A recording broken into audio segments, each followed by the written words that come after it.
अगर इतने उम्र में भी दुखी हो तो क्यों हो? विचार करो, चिंतन करो। क्योंकि 60 साल में भी अगर दुखी हो तो क्या सोच रहे हो अगले 10 साल में कोई कमाल होने वाला है क्या? कुछ ऊपर से आशीर्वाद बरसने वाला है क्या अचानक? कुछ नहीं होगा। 60 इयर्स जब तुम्हारे चले गए तो कुछ नहीं होगा। इसलिए नॉलेजफुल होने का अर्थ इतना ही है कि इतने जीवन में भी अगर तुम्हें प्रसन्नता नहीं मिली, सुख नहीं मिला, आनंद नहीं मिला, तो अब सोचने का समय है। तुम्हारा बच्चा जब नहीं पढ़ता तो तुम करते हो ना, अब इससे पढ़ाई नहीं होगा जी, 5 बार फेल हो गया, चलो कहीं धंधा पानी करा देते हैं। तो हमको यह समझ में नहीं आता है कि तुम जिंदगी में फेल हो फिर अपना रास्ता क्यों नहीं बदल रहे हो? तुम बच्चे का रास्ता तो बदल दिए, तुम कब बदलोगे? और सफलता की एक ही परिभाषा है दुनिया में, जो जितना आनंदित है उतना सफल है, जो जितना हंसमुख है, भीतर से जितनी मस्ती जिसके जीवन में बची हुई है, वो उतना ही सक्सेसफुल है। ये गाड़ियां, ये बाड़ियां, ये सक्सेसफुल नहीं बना सकते तुम्हें। ये बना चुके होते तो मुकेश अंबानी और अनिल अंबानी की मम्मी जाकर के गुजरात में रो नहीं रही होती। हाँ, अपने गुरु के पास जाकर रो रही थी। गुरु ने पूछा, क्यों भैया, तुझे क्या तकलीफ है? तो बोला, गुरुजी एक बहुत दुख है मुझे। क्या दुख है तुम्हें? बोला, मेरी एक इच्छा है, क्या? दोनों बहुएं और दोनों बेटे एक साथ रहें। भले ही एंटीलिया बन गया हो, पर एंटीलिया में अनिल के लिए जगह नहीं है। चाहे जितना भी बड़ा हो साहब, अपने भाई के लिए नहीं है। मां को वही कष्ट है कि मेरे तो 2 ही संतान हैं, दोनों मिल के रहते, दोनों बहुएं मिल के रहती।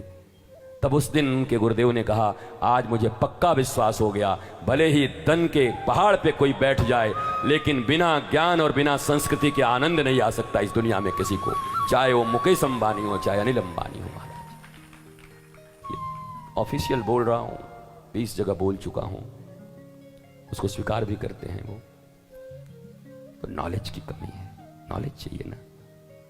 धन भी हो, पढ़ाइयां भी हो, 80 सोसाइटी भी हो, ज्ञान भी हो,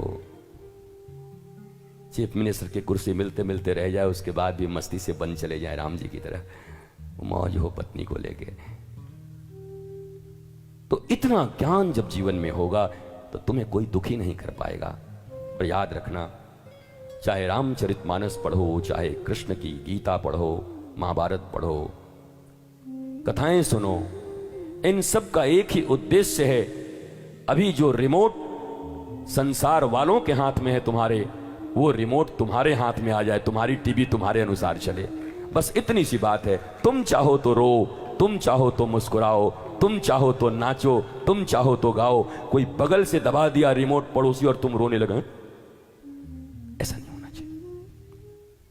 इसी को शायद आध्यात्म आत्मज्ञान कहता है, सेल्फ रियलाइजेशन, आत्मदर्शन,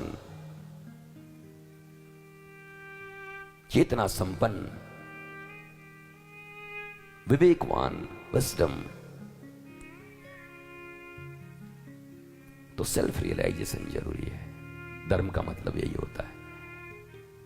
बाकी सब बचपन स्कूल के कर्म कांड हैं, करते रहो, मना नहीं करता।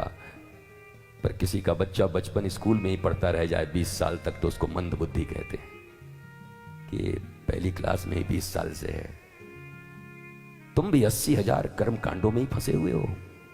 उपासना कब करोगे? 16,000 और 4,000 ज्ञान के श्लोक तक कब पहुंचोगे?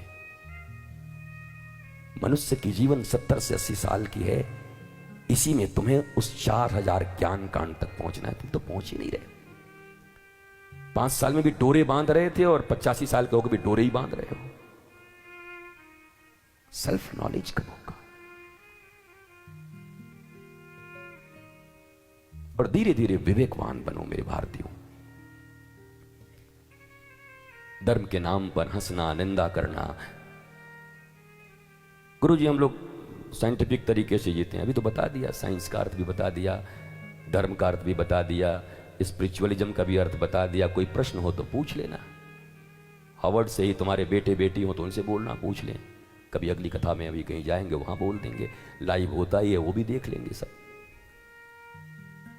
तुम्हारे पास जवाब नहीं है, इसलिए तुम्हारे बच्चे नहीं मान रहे हैं इस बात को, क्योंकि तुम्हारे पास ही जवाब नहीं, तुम्हें नहीं जान। और इसमें तुम्हारा भी कोई दोष नहीं है। 1858 के बाद वो अंग्रेजी शिक्षा पद्धति ने हमें बर्बाद कर दी। हमारी अपनी संस्कृति की शिक्षा नहीं है। गुरुकुलम में 20 फैकल्टीज होते थे। एरोनॉटिक्स पढ़ाए जाते थे, विमान बनाना सिखाया जाता था। भारत के गुरुकुल से निकला हुआ बच्चा, याद रखो उस जमाने में भी ग्रीक हुआ करता था।